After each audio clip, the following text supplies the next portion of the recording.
Enquanto o príncipe herdeiro do trono inglês, Charles, o filho mais velho da falecida rainha Elizabeth II, foi também um ativista ambiental. Agora, como rei Charles III, há a expectativa de como as questões ambientais serão tratadas pelo monarca inglês. É certo que o rei da Inglaterra não interfere diretamente nas questões cotidianas ali tratadas pelo parlamento, pela primeira-ministra agora recém-empossada, Liz Truss, não é? E oficialmente nem tem poder para isso. Mas tem um papel importante, representa um papel importante. É inegável o simbolismo, até mesmo o protagonismo que o rei pode exercer. Então, diante disso, nos perguntamos, ainda como repercussão destas mudanças importantes para o Reino Unido, para a Europa, como será agora o rei Charles III? Como é que ele irá lidar com questões importantes, especificamente as questões ambientais? Essa é uma discussão de especial importância diante de um inverno, que promete ser muito difícil para os ingleses, para a Europa, mas para os ingleses em consequência da crise energética que afeta a Europa. Então, vamos entender melhor todas essas questões. Converso com o professor Pedro Luiz Cortes, professor titular da ECA, a Escola de Comunicações e Artes, da USP, também do Instituto de Energia e Ambiente, o IEE. Tudo bem, professor Pedro? Bom dia. Bom dia, Roxane, bom dia, ouvintes. É um prazer falar com vocês novamente. Vamos lá, professor. Claro que como príncipe é uma postura, agora como rei a questão é outra.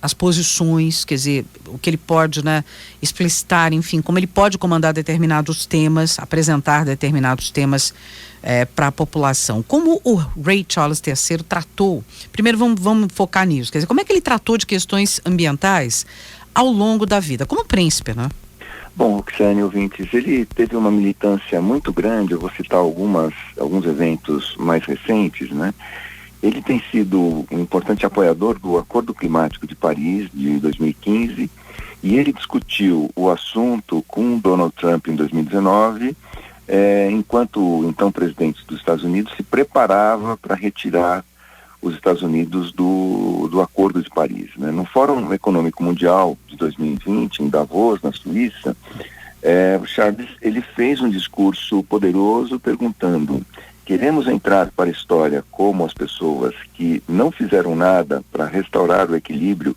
quando poderíamos ter feito algo? Em entrevista posterior, ele insistiu que o Acordo de Paris ainda era viável e disse: a cada mês mais um recorde de temperatura é quebrado. Se esperarmos muito tempo e nada fizermos, as coisas se tornarão muito mais difíceis.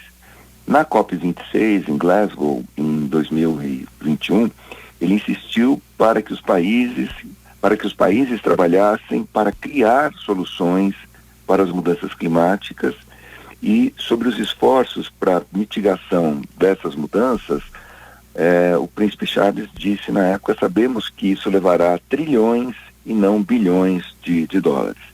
Também afirmou que as mudanças climáticas e a perda da biodiversidade representam uma grande ameaça e o mundo deve entrar em pé de guerra para combatê-las, Também acrescentou. Ele tem, portanto, demonstrado ser um importante defensor das questões ambientais, combate às mudanças climáticas. Entretanto, nem sempre as suas palavras foram levadas a sério como deveriam, um pouco pela imagem que ele passava à comunidade internacional como um eterno príncipe herdeiro. Então, embora ele tenha se pronunciado de maneira intensa, de maneira vigorosa, essas palavras acabavam não tendo a repercussão que poderiam ter, em parte diante da imagem internacional que ele tinha, de uma pessoa que estava ali basicamente esperando o momento para assumir o trono inglês enquanto o tempo passava. Ficou anos, sendo preparado exatamente para isso, professor. Aliás, estou olhando aqui, ele já deixou a Escócia, segue para Londres, primeiro pronunciamento muito aguardado agora como rei. Bom, a questão posto tudo isso que o senhor falou, quer dizer, teve protagonismo, tem protagonismo. Agora, é possível que ele exerça continue exercendo esse tipo de protagonismo nas discussões ambientais, agora como rei? Bom, veja, como você colocou na abertura, a Inglaterra, assim como praticamente toda a Europa, vai enfrentar um inverno particularmente difícil diante da crise energética causada pela redução do suprimento de gás da Rússia a diversos países. A Espanha, por exemplo, ela recentemente teve um decreto do governo determinando que os sistemas de calefação em cafés, restaurantes e em ambientes públicos, ele seja ajustado apenas para 19 graus, uma forma de economizar energia. É possível que muitas pessoas enfrentem dificuldades no pagamento da conta de energia elétrica, que se torna muito mais intensa no inverno, diante, né, de uma menor quantidade de horas com iluminação natural, diante do maior uso de sistemas de calefação. E há países como Portugal que estão reduzindo a carga tributária da energia elétrica como uma forma de amenizar esse problema, ou mesmo dando subsídios para as famílias com renda mais baixa. Certamente isso vai afetar a Inglaterra e será muito importante acompanhar as medidas que o governo inglês vai tomar em uma tentativa de amenizar, ao menos um pouco, essa crise.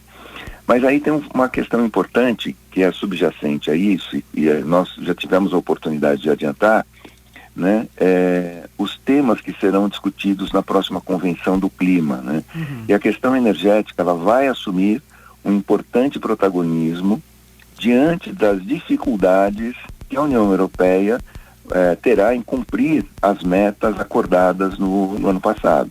Ou seja, na COP do ano passado, o cenário energético era outro, não havia a guerra entre Rússia e Ucrânia, não havia corte de suprimento de gás, e nesse sentido, o posicionamento do novo rei da Inglaterra vai assumir um peso muito maior, né, um protagonismo muito maior diante desse novo cenário que se impõe à Europa e diante da dificuldade que ela vai ter para cumprir as metas que ela acordou no Acordo de Paris, né, em Paris. E a partir de agora, não só em Paris, mas também no ano passado. E a partir de agora, é importante considerar que o rei Charles III, ele não falará mais como alguém que um dia poderia assumir o trono inglês, mas ele falará como rei da Inglaterra. E como rei da Inglaterra, ele é chefe de Estado da Inglaterra e dos demais países do Reino Unido. É uma voz que terá um peso muito maior. Aí uma última questão que se coloca, que vocês abordaram na abertura, né, do programa: será que ele vai buscar esse protagonismo ambiental? Será que ele manterá esse protagonismo ambiental? Ou ele passa a encarar as funções como rei de uma maneira diversa, os assuntos internacionais de uma maneira diversa daquela maneira que ele vinha encarando até recentemente? Então fica essa questão no ar. De qualquer forma, caso ele deseje manter esse protagonismo, né, manter essas ideias nas discussões sobre o clima, isso terá um peso muito maior diante da representatividade que um rei inglês tem para toda a comunidade, né, de países do Reino Unido. Sem dúvida. Pode ser que ele queira, inclusive, criar uma marca própria, né? Então, pode ser que use esse importante tema como, né, como ponto, como tema entre os mais importantes. Vamos ver, vamos aguardar, né? Pode ser que esse pronunciamento certamente será ainda nesta sexta-feira. Professor Pedro Luiz Cortes conversa com a gente sempre aqui às sextas, professor da ECA, do IEE. Você pode acompanhar nossas conversas semanais em nosso portal jornal.usp.br, vai lá na barrinha Atualidades, Jornal da USP no Ar, primeira edição, ou ainda no canal no YouTube, O Ambiente é o Nosso Meio. Muito obrigada, professor. Eu que agradeço, uma boa semana a todos.